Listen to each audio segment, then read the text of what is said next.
phone can be blessed with the fastest processor in the world.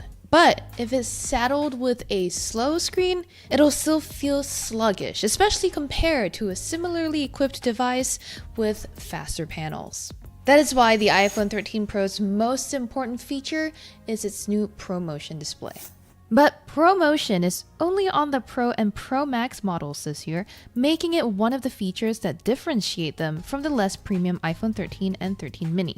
For an extra $200 to $300, the Pro series also offers an additional telephoto camera, a new macro photography mode, as well as more power and endurance. So the question is, are the iPhone 13 Pro and Pro Max's new cameras and screens worth the extra money?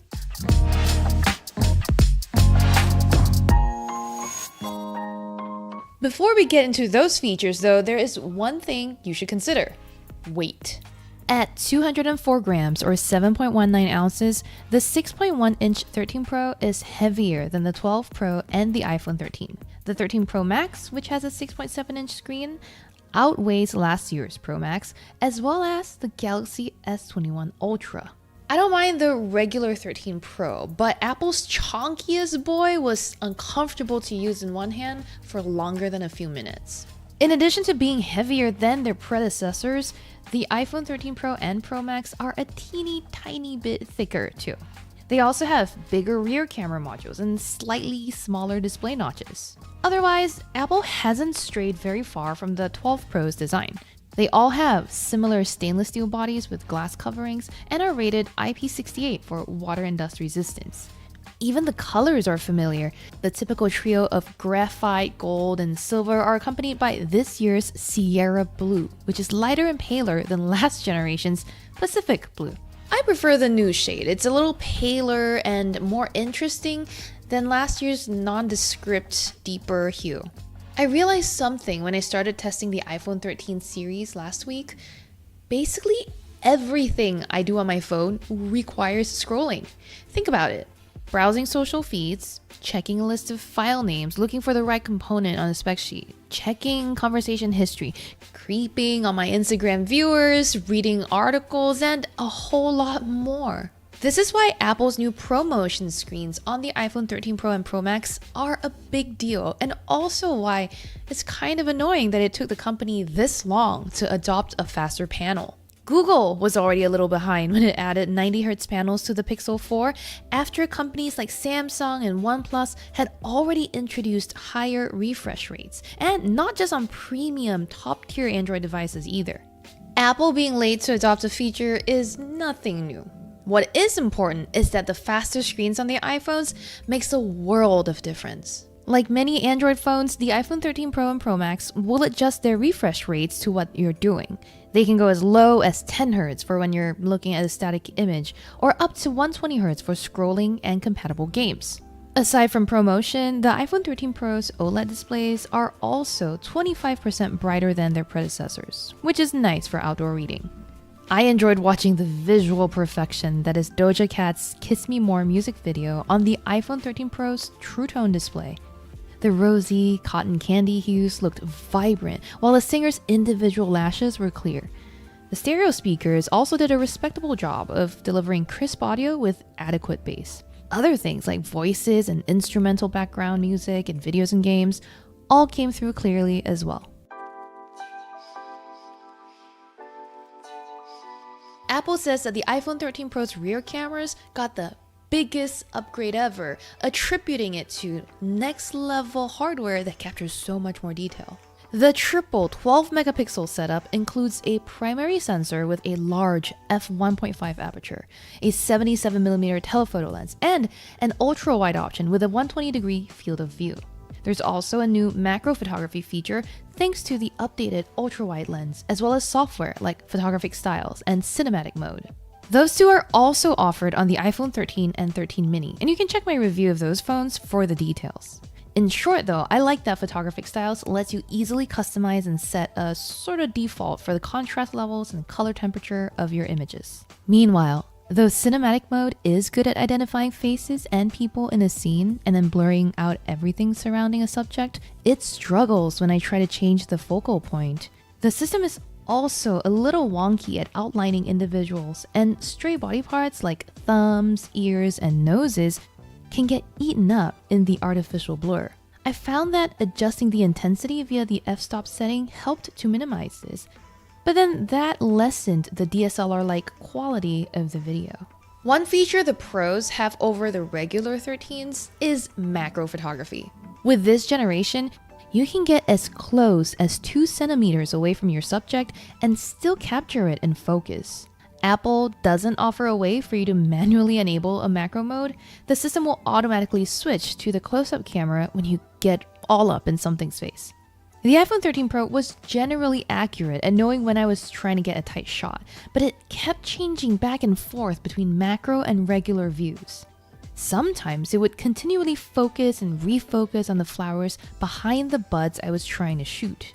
Apple has said it will be releasing a software update that should prevent the camera from switching in and out of macro mode, though since I've yet to receive it, I can't tell you how effective this will be. When it did work as expected, macro mode delivered surprisingly great results. My shots of a closed flower bud and the vein system on a leaf surface were eye-catchingly detailed, showing individual hairs on the stem and petals. Close-ups of a fried fish clearly rendered the oil oozing out of the batter. You need to make sure to let enough light shine on your subject though, because my shots of a bee inside a flower were dark and splotchy. Still, that's basically photography 101, so it's not an issue specific to macro mode. In general, the iPhone 13 Pro took sharp and colorful photos, rivaling those from the Pixel 5 and Galaxy S21 Ultra. Apple's default treatment renders pictures that are typically brighter and sometimes more saturated than the other two, but with photographic styles, you can pick a look that you like and stick with it.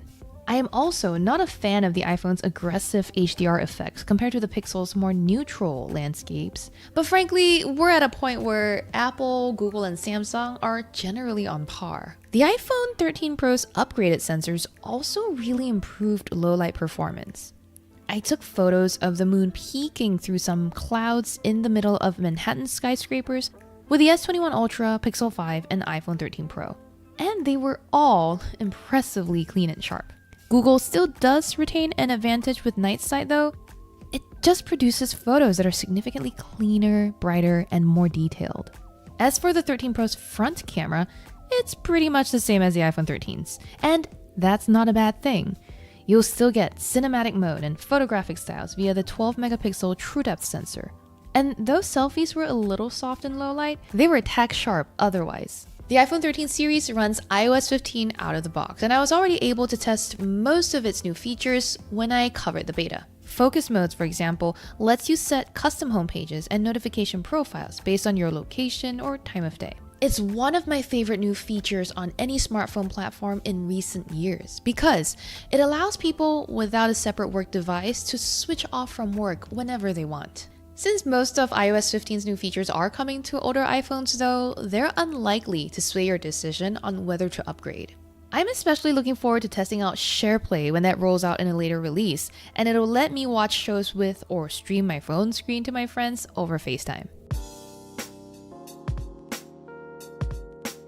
The main difference between the iPhone 13 and 13 Pro's processors is that the latter uses a beefier 5-core GPU. This means that graphics-intensive tasks like gaming or video editing should be executed more quickly. And I was surprised by how much better the Pro was at this. I made a trailer in iMovie, and while I had to wait 51 seconds for it to finish exporting on the iPhone 13, it took the iPhone 13 Pro a mere 14 seconds to be done. The iPhone 13 Pro's A15 Bionic chip is similarly powerful in less intensive tasks. I played rounds of Catan, watched various YouTube videos, chatted with my friends, played music, and snapped photos in rapid succession, all without even the slightest delay. In the week or so that I've had the iPhone 13 Pros, I've only needed to charge them twice. Granted, I spent most of the first few days focusing on the iPhone 13 and 13 mini, using the Pros predominantly when I was doing intensive camera testing. But when I switched over to the more premium devices, the iPhone 13 Pro lasted almost a full 2 days before needing a charge. Battery levels dipped more quickly when I was playing games and exporting videos, but not so much that I had to worry about running out of juice. I still have more tests to run, but it's safe to say for now that the iPhone 13 Pro and Pro Max will stick around longer than a day. With faster screens, superb performance, and long-lasting batteries, the iPhone 13 Pro and Pro Max are excellent phones. If you're on a device older than the 12 Pros, you should consider upgrading just for the new ProMotion displays. Though the cameras also got a noteworthy improvement, I'm not sure they're going to be the biggest draw. It's honestly hard to notice the difference in quality between photos taken by Apple's most recent flagships too. Features like cinematic mode, photographic styles, and macro cameras are nice to have, but they're not going to define your iPhone 13 Pro experience. And though Apple was playing catch-up to Android flagships by finally introducing 120Hz screens to its phones, there are now fewer things that Samsung and Google offer that the iPhones don't. Basically, for anyone who doesn't mind iOS, the iPhone 13 Pro and Pro Max, if you don't mind the wait, is a worthy upgrade. For in-depth reviews on all of the phones in Android and iPhone land, as well as coverage of all the things in consumer technology, make sure you subscribe to Engadget. And as always, thank you for watching.